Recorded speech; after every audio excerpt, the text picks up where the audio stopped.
Hello friends, hi, welcome to Meena sweet home. எல்லாரும் என்ன பண்ணுறீங்க? நல்லா இருக்கீங்களா? நல்லா இருக்கீங்க நம்புகிறேன்.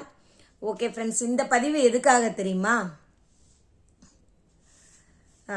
இப்போ ரீசெண்டாக நிறைய கேள்விப்படுறோமே, அந்த விஷயம் என்னன்னு தெரியுமா? அது எனக்கு உண்மையாகவே மனசளவில் ரொம்ப பாதிச்சிருக்கு. அதாவது இந்த ஹார்ட் அட்டாக் வருது, நைட்டு தூக்கத்திலே போயிட்டாங்க. நேற்று நைட்டு நல்லா இருந்தாங்க, காலையில் இல்லை. ஆனால் இப்போ பேசிகிட்டு இருந்தாங்க, ஒரு 1 ஹவருக்கு முன்னாடி சாப்பிட்டாங்க, அப்படியே படுக்கும்போதே போயிட்டாங்க. இதெல்லாம் எதனாலன்னு தெரியுமா? விலைவாசியெல்லாம் ஏறிடுச்சு. அதே மாதிரி நம்மளால் சம்பாதிக்கிறதுக்கு மேலே கடன் அதிகமாக இருக்குது. 10,000 சம்பாதிக்கிறோன்னா, ஆனால் 20,000 40,000 செலவு வருது மாதம். வாடகை வீட்டில் இருக்கோம் நம்மலாம். சொந்த வீட்டுக்காரங்களுக்கு அது வேற விதத்தில் பிரச்சனை இருக்குது, அது நமக்கு வேண்டாம். நம்மளை மாதிரி வாடகைக்கு இருக்கிறவங்களுக்குலாம் அதிகமாக செலவு தான். அதனால் இது பொதுவாக ஹார்ட் அட்டாக் பெண்களை விட ஆண்களுக்கு தான் அதிகமாக வருது. அது ஏன் தெரியுமா? பெண்கள் நம்ம என்ன பண்ணுறோம், நம்மளோட பிரச்சனையெல்லாம் போய் இன்னொருத்தர்கிட்ட சொல்லி பேசிடுறோம். எல்லாத்தையும் வெளிப்படையாக சொல்லி மனசளவில் நம்மளோட கஷ்டத்தை வெளியே கொட்டினோடனே நமக்கு ஒரு ரிலாக்ஸ் கிடைக்கும். ஆனால் ஆண்கள்லாம் அப்படி சொல்ல மாட்டாங்க, மனசுக்குள்ளே புதைச்சி வச்சுப்பாங்க. ஆஃபீஸில் பிரச்சனை. இப்போ எல்லாரும் என்ன நினச்சிக்கிட்டு இருக்கீங்கன்னா, வண்டி ஓட்டிகிட்டு போகிறாங்க, வேலைக்கு போகிறாங்க, ஜாலியாக வராங்க, ஜாலியாக போகிறாங்க. அந்த வண்டியை ஓட்டிட்டு நீங்கள் ஒரு 3 கிலோமீட்டர் போய் பாருங்க, எத்தனை பேர் உங்களை இடிக்க வராங்க, எத்தனை பேர் உங்களை ஓவர்டேக் பண்ணி போகிறாங்க, எத்தனை பேர் தட்டி விடுற மாதிரி வர்றாங்க, எல்லாம் நீங்கள் நோட் பண்ணுங்க. அப்போ அதோட கஷ்டம் என்னன்னு தெரியும். பஸ்ஸில் போகிறவங்களுக்கு பஸ்ஸில் போகிறது ஒரு கஷ்டம்தான். ஏன்னு கேட்டால் எல்லாரும் இடிப்பாங்க, வேர்த்து ஊத்து, எல்லாமே எனக்கு தெரியும். வண்டியில் போகிறவங்களுக்கு அதை விட கஷ்டம்.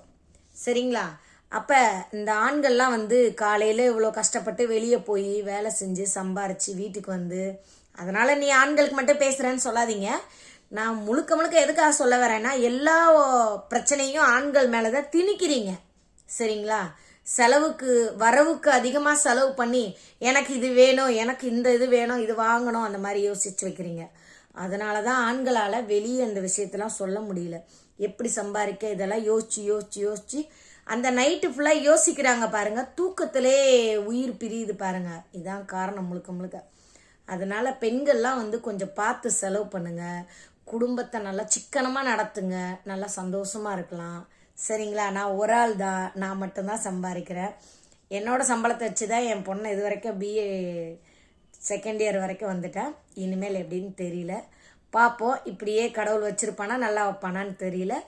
ஓகே ஃப்ரெண்ட்ஸ், எல்லாரும் வளமான வாழ்வோடு இருக்கணும்னா அளவாக செலவு பண்ணுங்க. சரிங்களா? ஓகே ஃப்ரெண்ட்ஸ், பாய்.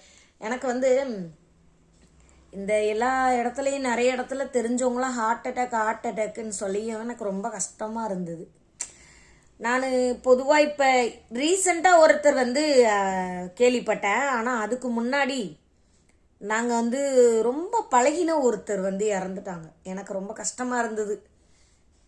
பொதுவாகவே நான் ரொம்ப பாசமான கேரக்டரு. யாராச்சும் ஒன்று சொல்லிட்டாலே நான் கண் கலங்கிடுவேன். ஆனால் அவங்க இறந்துட்டாங்க அப்படின்னா எனக்கு ரொம்ப கஷ்டமாக இருக்கும். ரொம்ப பழகினவங்க, பிடிச்சவங்கன்னா நான் கூட நினப்பேன், நமக்கு முன்னமே நினப்பேன், நமக்கு ரொம்ப பழகினவங்களாம் இறந்தா நம்ம என்ன பண்ணுவோம் அப்படின்னு. ரொம்ப கஷ்டம். இழப்புன்றது திரும்ப பெற முடியாதது. ஆனால் இருக்கும்போது நல்லா வச்சு பார்த்துக்கணும்னு நினச்சி வாழ்ந்தீங்கன்னா லைஃப் நல்லா ஜாலியாக இருக்கும். என்னோட லைஃப்பில் நிறைய ப்ராப்ளம் இருக்குது. நான் எல்லாத்தையும் நான் உள்ளே வச்சுப்பேன். ஆனால் எல்லார் முன்னாடியும் சொல்லுவாங்கல்ல, நிறைய பாட்டுலலாம் வந்திருக்கு, உள்ளே அழுகிறேன், வெளியே சிரிக்கிறேன். அந்த மாதிரி எப்போவுமே சிரிச்சிட்டே இருப்பேன், எப்போவுமே ஹாப்பியாக இருப்பேன். ஆனால் எனக்கும் கஷ்டம்லாம் இருக்கும். பட் இந்த மாதிரி நிறைய இப்போ எனக்கு ஹார்ட் அட்டாக்னு கேட்க ரொம்ப கஷ்டமாக இருக்குது. இது என்னமோ மிட்டாய் சாப்பிட்ற மாதிரி வந்துருச்சு. ஹார்ட் அட்டாக்கு, கேன்சரு, சுகரு, ஐயோ பாவம். இதெல்லாம் கடவுள் புண்ணியத்தில் இது வரைக்கும் எனக்கு எந்த டெஸ்ட்டும் எடுக்கலை, எதுவுமே நான் பார்க்கல. எனக்கு இது வரைக்கும் சுகர் இல்லைன்னு தான் நான் டெஸ்ட் எடுத்தேன். ஆனால் முழுக்களாக போய் எல்லார மாதிரி ஃபுல்லாக செக்கப் பண்ணி என்ன நோயின்னு தெரிஞ்சுக்கணும் அதுக்கேற்ற மாதிரி மாத்திரை சாப்பிட்ணும், டாக்டர் இதுதான் சாப்பிட்ணுன்னு சொல்லியிருக்காங்க, அந்த மாதிரிலாம் நான் ஃபாலோ பண்ணல. எல்லாமே சாப்பிடுவேன். எனக்கு ரொம்ப ரொம்ப பிடிச்சது பழைய கஞ்சி தான். எனக்கு வேறு எதுவுமே பிடிக்காது. கஞ்சி, பச்சை மிளகாய், ஒரு கல்லுப்பு கொடுத்தீங்கன்னா போதும், கடகடன்னு சாப்பிட்டு எழுந்திருவேன். அதுதான் எனக்கு தேனாமிர்தமாக இருக்கும். ஏன்னா எங்கள் ஆச்சி அதுதான் சாப்பிட்டாங்க. அவங்க சாப்பிட்டது தான் எனக்கு ரொம்ப பிடிச்சிருந்துச்சி. நான் அதை இப்போ வரைக்கும் சாப்பிடுவேன். கல்லுப்பு, பச்சை மிளகாய் ஒன்றே ஒன்று கொடுத்தா போதும், கஞ்சி போதும் எனக்கு. அது மாதிரி எல்லாரும் வந்து கொஞ்சம் பார்த்து சிக்கனமாக வாழுங்க, எல்லாத்துலேயுமே அனுசரித்து போங்க.